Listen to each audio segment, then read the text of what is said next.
propriedades negativas, vocês vão falar, não vai acabar, não? Gente, claro que vai acabar, né? Mas a gente ainda está faltando representar aqui o gráfico que representa a crioscopia, né? Vamos falar mais um pouquinho sobre essa crioscopia. E hoje, agora, né? Nós vamos falar também sobre o que acontece na panela de pressão, né? Porque eu sempre falo, eu tenho que falar da panela de pressão, mas nada, tá? Só que a panela de pressão a gente vai entrar praticamente lá em crioscopia, né? A gente vai voltar e a gente vai falar como que ocorre o processo da panela de pressão, tá? Então eu vou fazer aqui, olha, a minha panela de pressão linda, né? Ó, lindinha mesmo.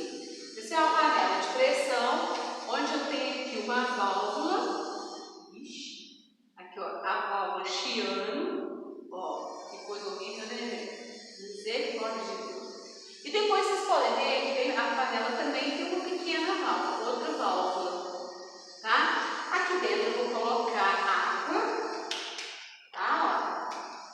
Ó, vou colocar a água e vou colocar também alguns alimentos, né? Vou colocar aqui, deixa eu ver, uma batata, isso? Vou colocar uma coxa de galinha, ó, isso aqui é uma coxa de galinha. Nossa, foi que misturada, galera, pelo amor de Deus, né?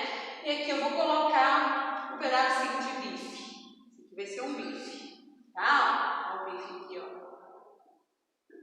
E aí, inicialmente, o que eu vou fazer? Né? Eu vou ter que fornecer energia para o sistema, a energia de ativação, né? Então, vamos lá, vamos falar um pouquinho do sistema da panela de pressão. Né? Ela é um sistema aberto, ela é um sistema fechado? Você fala assim, mas aberto, ela não é porque ela vai ter a tampa. Né? O que acontece no sistema da tampa? Vocês vão ver que na tampa tem uma borrachinha que vai vedar, né, a panela. Né? Ela está na tampa, quando você coloca, ela vai vedar. Aquilo lá é para evitar a saída de quê? De vapor. Né? Porque quanto maior a quantidade de vapor que for sair, a gente vai ver que, né, a temperatura de ignição, igual eu vou falar aqui, ela vai só diminuir. Não é isso? Ó, a gente vai ver o porquê. Tudo bem?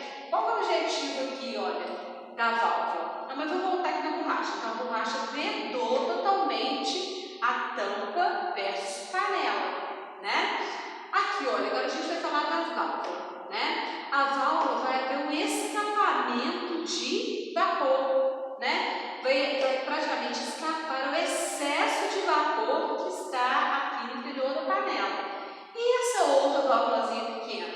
Essa aqui, ó, ocorre no caso se essa falhar, né? Essa aqui ela vai entrar em ação e vai liberar o excesso de vapor. Então vamos ver o que é esse excesso de vapor. Então vamos lá. Então nós vamos fornecer energia para o sistema, né? Fornecer energia para o sistema, a gente vai ver que a água, ela vai entrar em ebulição. Você fala, e os alimentos? Né? Aqui não vai ter dissolução não, tá, gente? Cuidado. Igual a gente falou lá no caso de crioscopia, né? Olha, a gente pode até falar que está dentro do assunto, mas no caso, né, da crioscopia, quando você adiciona um soluto não volátil, né, variando a temperatura, é isso? Aqui a gente vai ver que a variação de temperatura, ela não vai ser feita pela adição de um soluto não volátil, tá? Porque o que nós temos aqui são os alimentos não estão dissolvendo, tá? Ó, então, vamos lá, então vai ser outro fator que vai aumentar a temperatura de ebulição da água, tá? Agora, olha só, eu estou dando todas as dicas para vocês. Então, outra coisa muito importante, né, galera?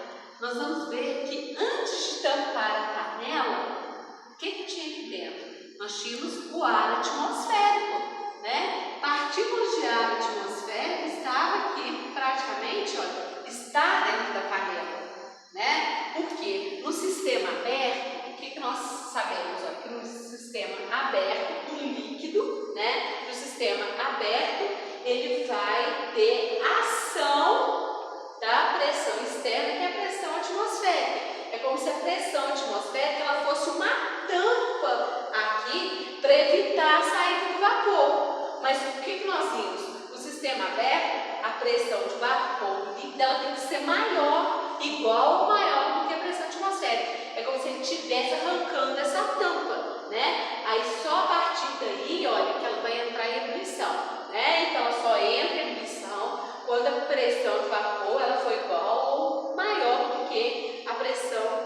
atmosférica, tá? Tudo bem?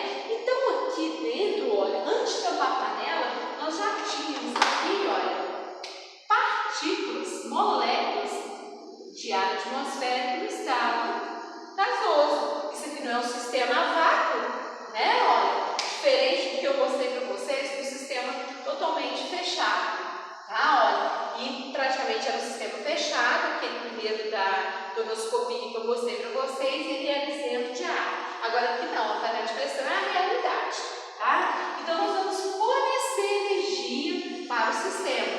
Chega um determinado instante, né, que a água ela vai entrar em ebulição, tá? Aí você vai falar assim, olha, o alimento ele não vai dificultar o deslocamento da água do estado de vapor? Ô, gente, pode ter, mas nesse caso ele não vai se ligar às moléculas de água igual a microscopia, quando o açúcar ele vai se ligar à água. O que acontece, né? Se o açúcar serve de barreira, ele praticamente retém. Por quê? O açúcar ele tem ponte de ligações de hidrogênio, né? Se ele tem ponte de ligações de hidrogênio, ele vai se ligar à molécula de água, gerando a partir dali ligações intermoleculares. Tá vendo? Então quer dizer que a concentração ali dentro ela está aumentando. Né? Se a concentração está aumentando, né, o número de ligações também aumenta. Então, para ver rompimento novamente da água em relação ao açúcar, você tem que fornecer mais energia para ela. Ela tem que absorver mais energia do meio. Eu estou falando lá do processo água-açúcar. Deixando aqui, olha, um pouquinho a panela de pressão. Tá? Então, olha, elas se ligam por ligações de hidrogênio, né, aumentando a partir daí a concentração. Depois, elas vão recebendo energia, as moléculas começam a se chocar novamente, né, por colisões frequentes. Aí vai romper aquelas ligações de hidrogênio entre o açúcar e a água, e havendo esse rompimento, a energia interna do sistema aumenta, logo a temperatura da solução, a temperatura de ebulição da mistura, ela tende a aumentar. Mas quem vai vaporizar? A água, tá? A água que vai vaporizar, e não o açúcar, tá? Então vamos voltar aqui. Aqui não, olha, aqui esses vapores de água, a água não vai reagir, ela não vai dissolver aqui os alimentos, né? Então quer dizer que elas vão se deslocar, né? Ó, quando ela atinge 100 graus Celsius, ela vai se deslocar, né? Ela vai se deslocar por quê? Porque ela se transformou em estado de vapor, não é isso? Então o que acontece? Aí nesse caso, olha, quando elas chegarem na parte superior da água, as moléculas vão se romper. Em azul eu vou considerar o vapor de água, tá? Elas vão se romper, olha, e elas vão praticamente, olha, estar dispersas ao longo de quê? Do ar atmosférico. Então aqui na panela de pressão nós vamos ter, além do vapor de água, né, nós vamos ter também moléculas do ar atmosférico, né? A partir daí, como não tem onde ela escapar, o que acontece? Elas retornam novamente, olha, tá vendo? E entram em contato com a superfície do líquido. Como nós sabemos, olha, a temperatura do líquido é menor do que a temperatura do vapor, a temperatura do gás, né? Logo ele vai resfriar. Aí você fala, mas por que a temperatura do cozimento vai ser mais rápida? Por quê? Como aqui nós temos moléculas no estado de vapor, né? Formadas pelas moléculas de água, vão escapar. E quando nós temos a força da pressão atmosférica, a pressão sobre o líquido, ela tende a aumentar. E a partir do momento que ela aumenta, a tendência das partículas, olha, é se aproximarem cada vez mais, aumentando a partir dali, olha, a temperatura de ebulição, tá? Então, quanto maior a pressão, maior vai ser a temperatura de ebulição. O que acontece? As moléculas vão ficar cada vez mais próximas, então elas vão se chocar frequentemente, enfraquecendo cada vez mais, olha, as ligações de hidrogênio entre a molécula de água. Então, logo a temperatura de ebulição ela vai aumentar, tá? Vai chegar um determinado instante que o excesso,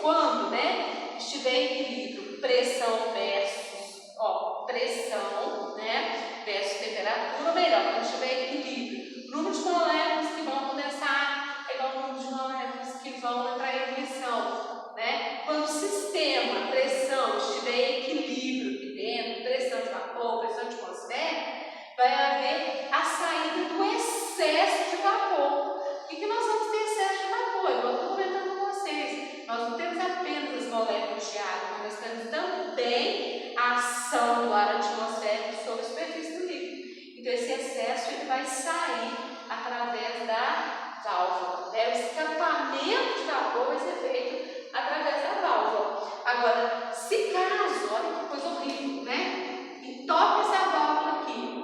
Essa aqui também ela não entra em reação. O que a panela vai fazer? Ela vai estourar, ela vai explodir. E eu já fui testemunha disso. Eu já vi lá em casa, né, na casa da minha mãe, uma panela de pressão, né, estava cozinhando feijão, ela foi, explodiu.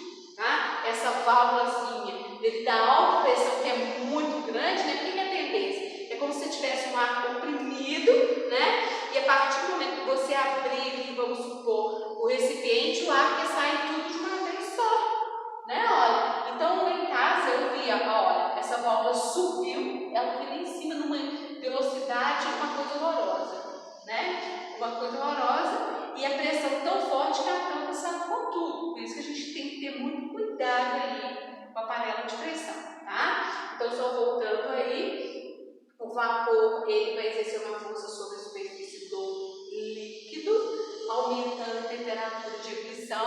A temperatura de ebulição aqui dentro da panela de pressão, gente, ela pode chegar até 120 graus Celsius, tá? E a pressão atmosférica, que é de 1 atm, a pressão é que ela pode variar de 1,44 até 2 atm dentro da panela de pressão. Por isso que ele vai cozinhar mais rápido, tá? Então, o que faz com que a temperatura de ebulição aumente? Vai ser a força exercida pelo ar e o vapor sobre a superfície do líquido, tá? Olha, você vai falar assim, mas essa água ela vai secar, ela pode evaporar. Sim, você tem que ter cuidado, porque a saída de vapor, né? Se não houvesse saída de vapor, né, e o sistema fosse a vácuo, tudo bem. Então, isso aqui acontece na panela de pressão limpa, né? Tem a panela de pressão. Agora, você colocar uma batata, uma coxa de frango, né? E um bife aqui tá meio complicado, é tudo desmanchado, né? Então vamos lá. Então nós vamos para a nossa segunda parte, nós vamos falar, então vamos representar o gráfico da crioscopia, ou criosmetria, tá? Crioscopia. Então o que é crioscopia? Nós temos a tonoscopia, tanto a tonoscopia quanto a ebulioscopia, quanto a crioscopia são propriedades coligativas, né? Então a propriedade coligativa são aquelas em que, a partir do momento que você adiciona em um soluto não volátil a um líquido puro, você vai alterar a pressão de vapor, no caso a tonoscopia, você vai alterar o ponto de ebulição, tá? A temperatura de ebulição, né? Então, nesse caso, ela vai subir e você vai alterar também a temperatura de solidificação ou congelamento do sistema, tá? Olha, uma coisa aqui interessante que eu até queria comentar com vocês, tá? Geralmente, a tonoscopia e a ebulioscopia, elas andam juntas uma da outra, tá? Por quê? Né? O sistema ele atinge a temperatura de ebulição quando, olha só que legal, quando a pressão de vapor ela foi igual à pressão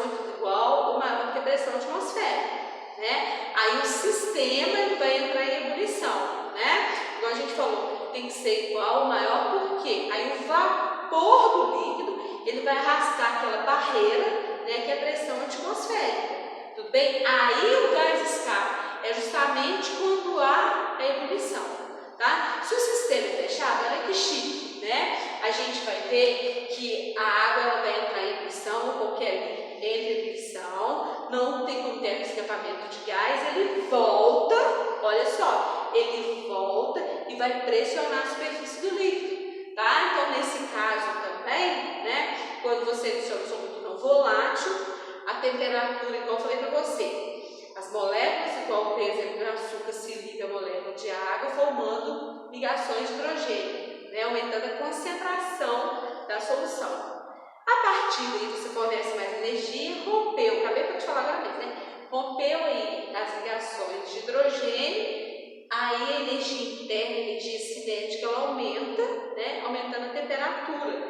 Então a gente vai ver, galera, que pressão de vapor, tá? E temperatura de ebulição, eles praticamente eles andam juntos, um depende do outro, tá? Então isso aí é muito importante.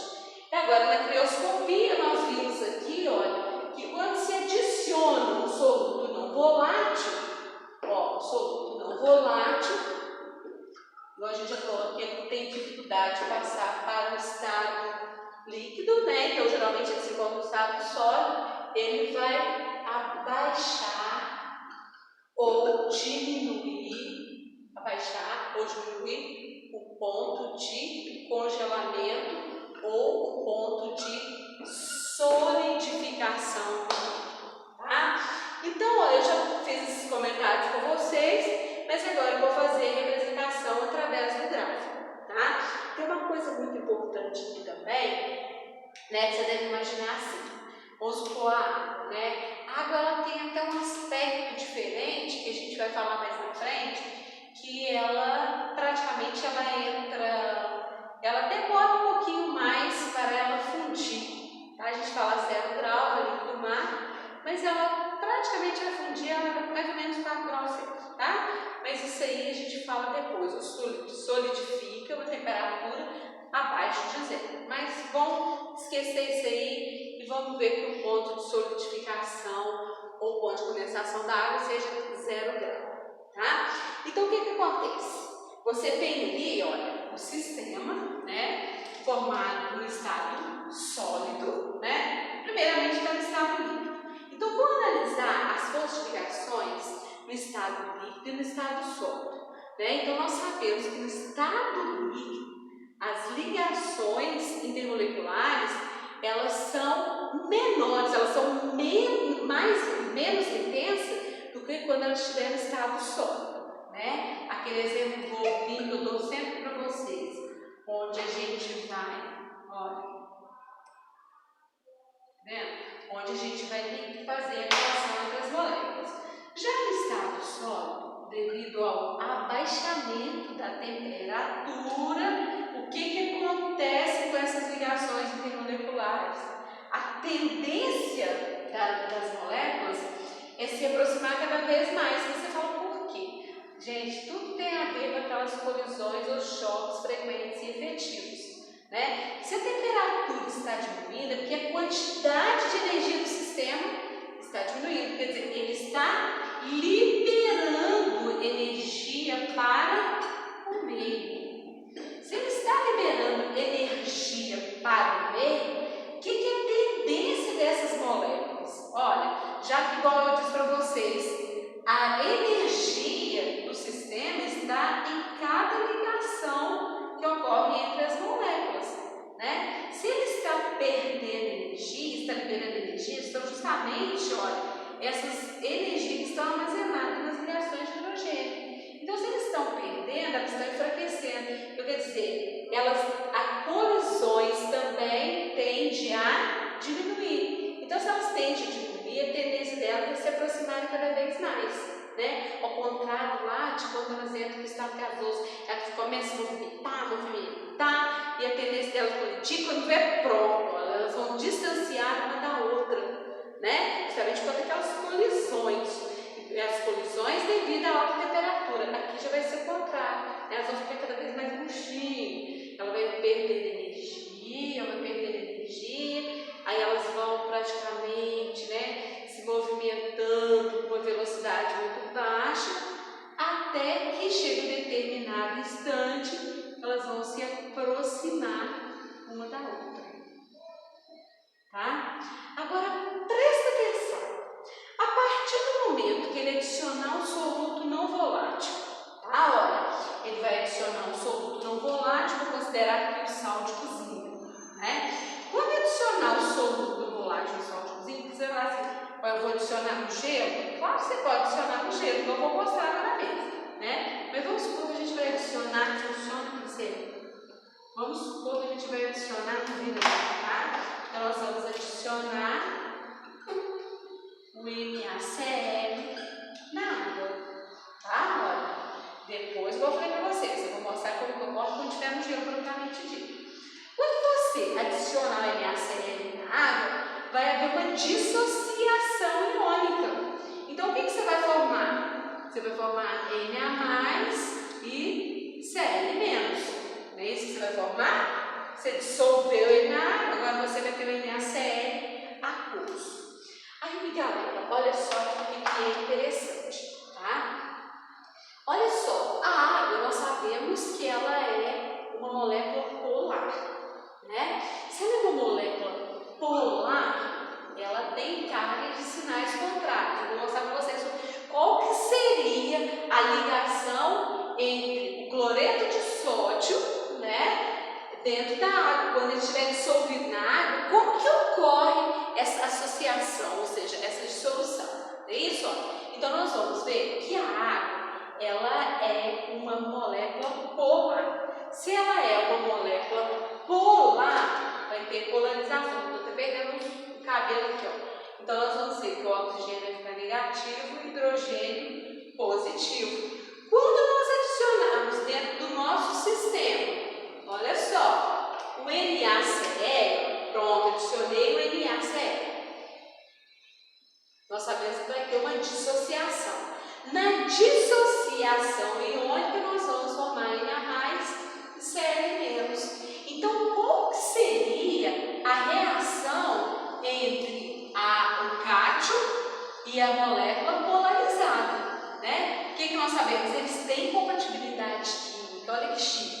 Eles têm compatibilidade química, então o cátion, o sódio, vai ser atraído pelo oxigênio. Então, quando você fala dissolução, na verdade, né, você está separando o Na e Cl-, mas ao mesmo tempo ele está reagindo com o quê? Com a molécula de água, né? Ele vai reagir com a molécula de água.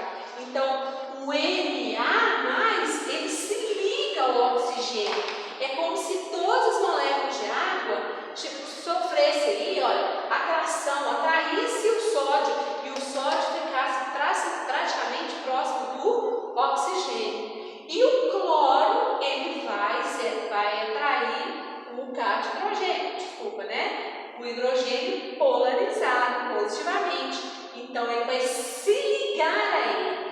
Ocorre a dissociação, porque nós temos aqui, olha, o oxigênio que é muito eletronegativo e ele vai praticamente atrair o sódio, né, o cátion sódio, que é positivo, ficando o cloro, né, o ânion cloreto se ligado ao quê? Ao hidrogênio, tá? Então, você consegue ver como se nós tivéssemos aqui, ó, o oxigênio, né?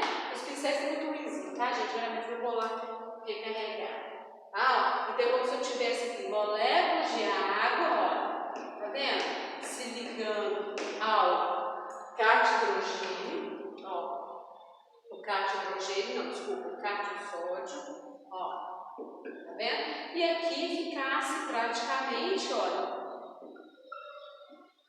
os ânion cloreto, tá? Já que aqui ele é negativo e aqui ele vai ser positivo. Então, na verdade, é isso que acontece, tá vendo? Esse processo, nós vamos chamar de processo de solvatação, tá? É como o sódio ficasse no centro da molécula de água, ligado no centro, e em volta das moléculas da molécula de água nós teríamos os ânions cloretos, tá? Então, dissociar, separar o composto iônico, mas ao mesmo tempo eles vão se ligar na molécula de água, tá? A reação, a ligação real é essa, porque quando a gente estuda, né, gente, a gente vai representar esse NaCl na água, você representa dessa forma, ó, H2O, aí você põe o quê? Na aquoso, né, ó, quer dizer, ele está dissolvido na água, e Cl- aquoso.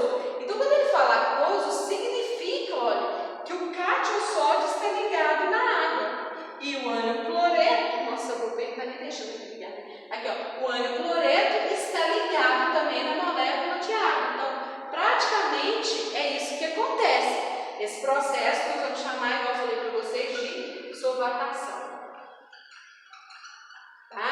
porque não tem como, galera, o cátion sódio ele está sozinho lá na água, porque a água ela é uma partícula polarizada, né? Então, se é partícula polarizada e ela recebe partícula polarizada, com certeza vai haver força de atração eletrostática, tá? É isso que acontece, tudo bem? Na realidade, no estado líquido, é isso que acontece. E aí, o que vem o estado sólido, né? Então, vamos supor que nós vamos solidificar essas partículas.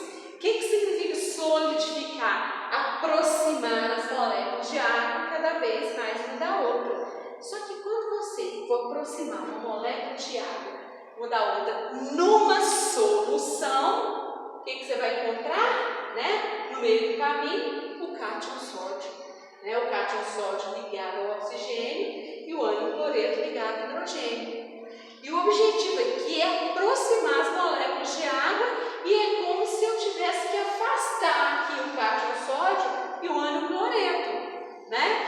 E para que isso aconteça, nós temos que baixar a temperatura, porque cada vez mais que você baixa a temperatura, a tendência das moléculas é deixar de se movimentarem, porque mesmo no estado sólido, as moléculas da substância ela tem um movimento vibracional. Tá? Então, é o mínimo que a gente não consegue observar, é claro, né? Mas existe aí um movimento vibracional muito pequeno, mas tem. Então, cada vez mais que você vai baixando a temperatura, a tendência das moléculas de água é se ligarem uma na outra. Então, é como se eles fossem vencer, é como se eles empurrassem, aqui para vocês entenderem melhor, o sódio e o cloro, e a partir daí haver o quê? A ligação entre o oxigênio da água, de uma molécula de água, e o hidrogênio da outra molécula de água. Tá? Aqui a gente vai ver que isso é possível. Olha, se a gente tentar aproximar cada vez mais, é como se fosse uma competição. Né? Eles vão empurrar outro oxigênio, outro hidrogênio. Ele empurra o cátion sódio porque o oxigênio é mais eletronegativo que o cátion sódio. Tá? Então a tendência delas é se aproximarem cada vez mais. Tá? Então é isso que acontece, né? Vamos perguntar assim, a gente pode falar, né, que no caso aqui o soluto não volátil ele serve de barreira? A gente pode, né, como se fosse uma pedra no caminho, né? Entre aspas, mas é claro que a gente pode falar, né, para vocês entenderem melhor. Na verdade, né, aqui vai ser, é como se o oxigênio, né, o hidrogênio expulsasse a partícula e através da eletronegatividade haveria a formação ali das pontes de hidrogênio, tá? Visto que o cátion hidrogênio ele é mais eletronegativo do que o cátion sódio, né, gente? Então, se ele for mais eletronegativo que o cátion sódio, na hora que for haver atração, é como se o hidrogênio empurrasse o cátion sódio que está ligado na outra molécula e se ligasse ao oxigênio daquela molécula que tinha o cátion sódio. Tudo isso acontece também a partir da eletronegatividade, né? Principalmente porque o cátion hidrogênio, como eu falei para vocês, ele afasta a nuvem eletrônica, né? E ele o raio dele diminui, então ele vai ser mais eletronegativo, tá? Então isso que acontece, logo a temperatura da solução ela vai diminuir, ela vai abaixar, aí ocorre o congelamento. Eu até dei um exemplo para vocês, né, no início quando nós falamos de propriedades coligativas, esses países frios onde a formação de neve, né, eles vão jogar o sal na rodovia para evitar o quê? A derrapagem dos carros. Quer ver? Eu vou tentar colocar aqui um esqueminha para vocês entenderem, tá? O que acontece. Tá? Nós temos vários exemplos aí de crioscopia, né? Olha, o exemplo aí do iceberg, vocês devem imaginar assim, né? Por que, falhou de novo? Porque, olha, que lá no mar, vamos supor, nós temos aqui o mar, né? Vamos considerar assim alguns locais onde a temperatura é muito, muito baixa mesmo, né? A água do mar, ela vai estar na fase líquida, né? Aí tem lá os icebergs. O meu iceberg aqui vai ser preto, tá? E nem preto acho que não vai ser. Vai ser azul mesmo, ó. Aqui vai ser os icebergs, né? Que no caso seria a água congelada. Aí você fala assim, que, né, que a água do mar não congela e o iceberg, no caso ali, né, o gelo, por que ele também não derrete? Porque aqui, olha, o iceberg ele é formado de quê? De água pura. Né, ó. O que acontece? Nesses locais onde a temperatura é muito baixa, com certeza ela vai estar abaixo de zero. Vamos colocar ela menos 30, menos 40, né? Imagina essa temperatura. Então, a partir do momento ó, que ela chegou a 0 grau, né? A água pura ela já vai solidificar. Mas e a água do mar? Não, porque ela contém sais, né? Ela tem grande quantidade de sais, ela é super concentrada. Então, nesse caso, ela não vai congelar. Você fala, mesmo a temperatura de menos 30 graus Celsius, 20 graus Celsius? Sim, porque ela tem vários tipos de sais diferentes. Você tem maior concentração que no NaCl, né? Mas ela tem vários tipos de sais, ela é muito concentrada. Então, olha, mesmo que a temperatura seja muito baixa, ela não vai congelar, tá? Então, ó, a iceberg, a água é pura, igual eu falei para você, ela congela sempre a nível do mar, né? A gente sabe que tem outros fatores, né, que faz com que a temperatura varie. Mas aí, nesse caso, temperatura de ebulição, mas a gente vai trabalhar só aqui a nível do mar. Então, tudo bem? Agora, uma outra coisa importante que eu estava comentando com vocês, né, seria esse fator aí, né, esse fato de nos países frios, Estados Unidos, né, alguns locais lá dos Estados Unidos, é isso, lá da Suíça, esses locais onde a temperatura é muito brusca, eu ia morrer, né? Então, eles vão ajudar a saunar por quê? Então, vamos considerar aqui, ó, tá? Eu tenho aqui a rodovia, nossa, minha rodovia é tudo torta.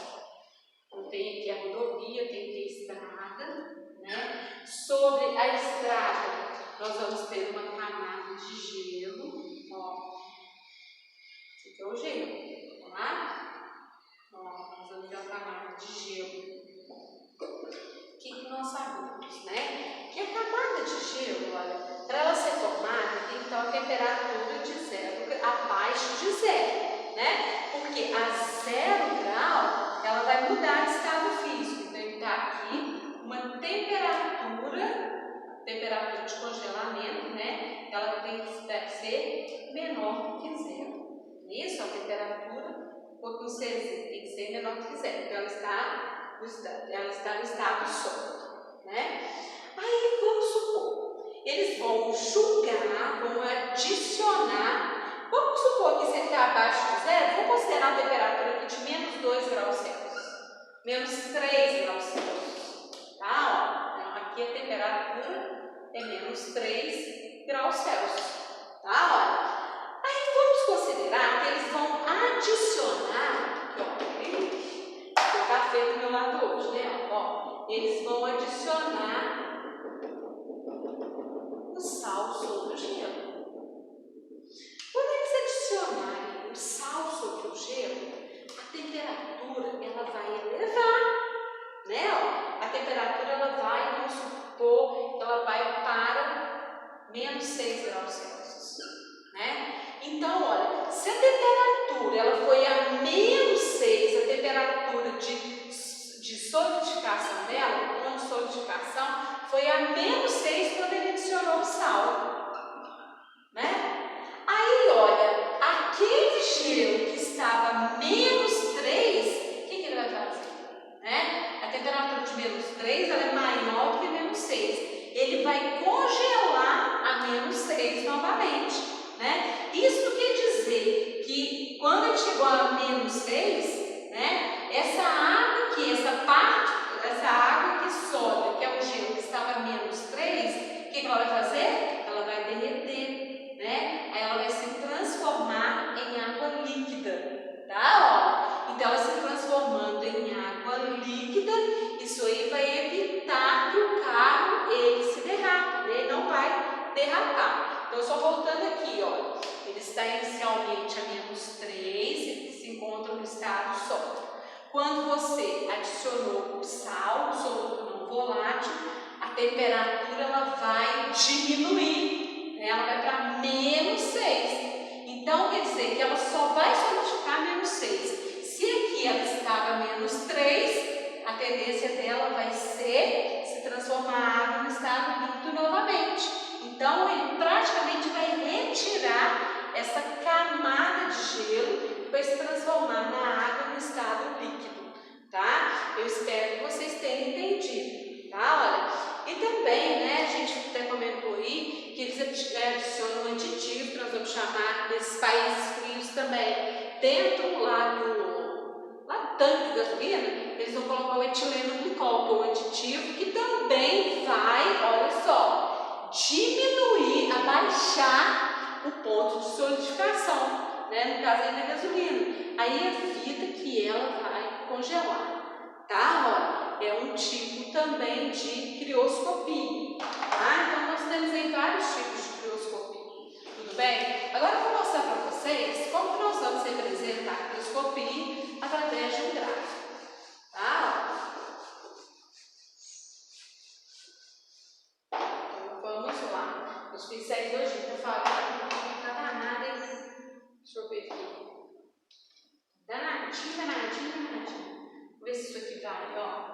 Então nós vamos representar aqui, ó, um gráfico, ó, onde nós temos aqui a pressão de vapor, tá? Versus a temperatura do sistema, tá? Uma outra coisa que eu queria dizer para vocês, né? Você vai falar assim, aí a pressão de vapor em relação à crioscopia. Não vou falar só a pressão de vapor, porque você está passando do líquido para o sólido, né?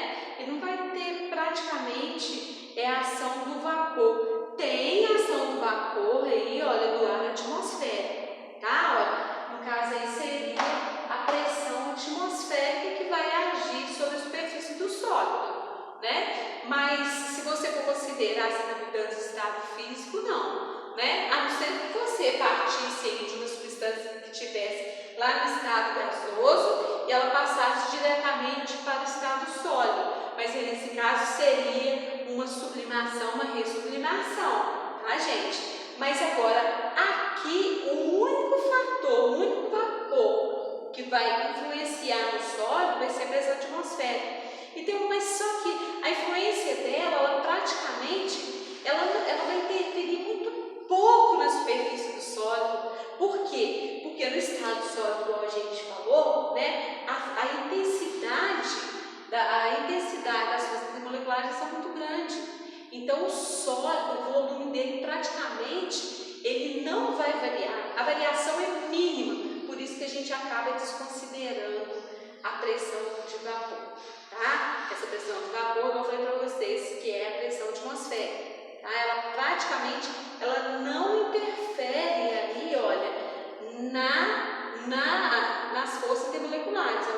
Você pode ver que no estado sólido, quando exercer uma força sobre a superfície, ele praticamente não varia em nada, né? E se variar, a variação é mínima, então você passa a desconsiderar essa variação, tá? Então vamos lá agora analisar comigo um gráfico representando a crioscopia. Então vamos considerar que nós temos aqui qualquer uma substância onde ela se encontra no estado sólido, tá? A partir daí eu vou representar duas substâncias, olha.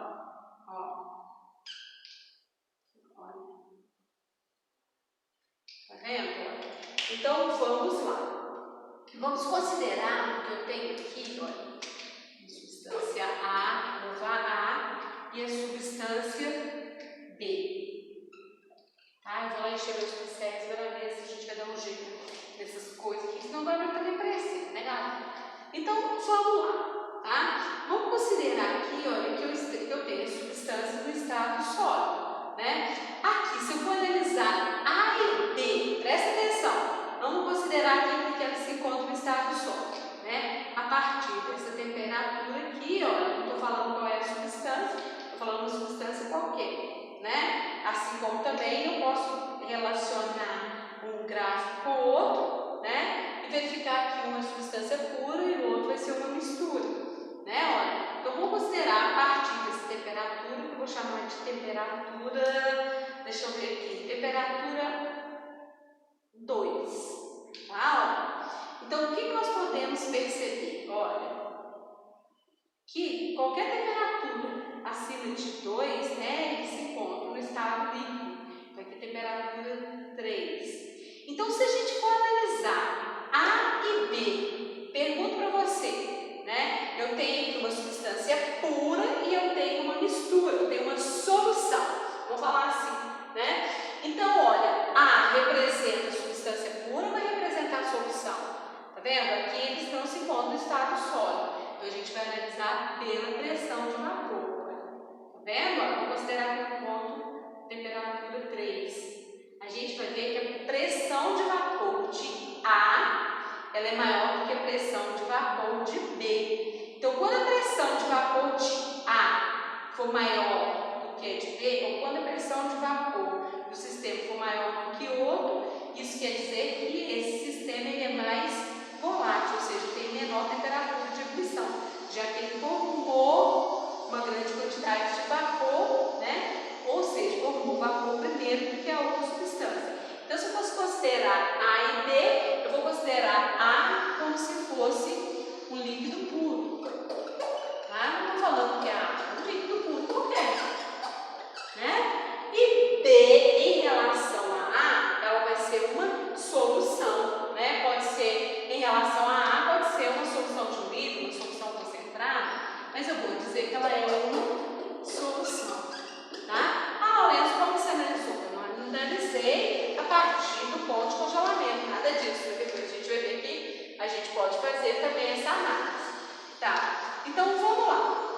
Né? Agora nós vamos abaixar a temperatura do sistema. Tá? Então vamos lá. Olha, a temperatura de A, né, ela vai ser T2, né? Em T2 ela vai ter a pressão de vapor, como eu falei para vocês, a pressão praticamente não vai interferir na temperatura de solidificação, né? Então, o que a gente pode perceber? Olha, o sistema A, que é o líquido puro, nós vamos abaixar a temperatura. Quando a gente abaixar a temperatura, nós vamos abaixar a temperatura para T1.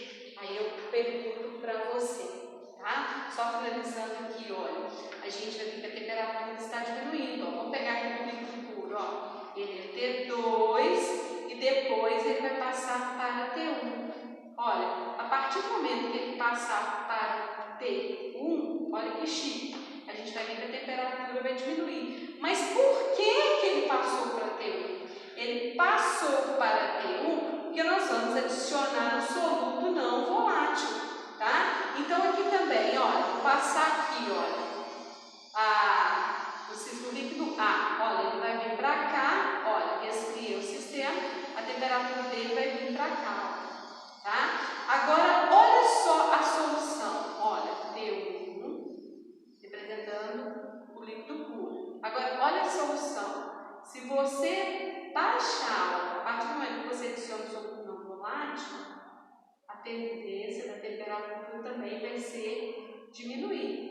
Tá vendo? Então vai haver um abaixamento da temperatura do sistema. Ó, líquido puro, adicionei o soluto não volátil, olha só, a temperatura dele vai diminuir. Aqui, vem comigo aqui, ó, T2. Tá? Adicionei o soluto não volátil, ele se transformou numa solução. Se ele transformou numa solução, a temperatura dela vai diminuir. Tá? Então esse seria um gráfico representando aí a crioscopia e a gente continua na próxima aula, tá bom? Tchauzinho!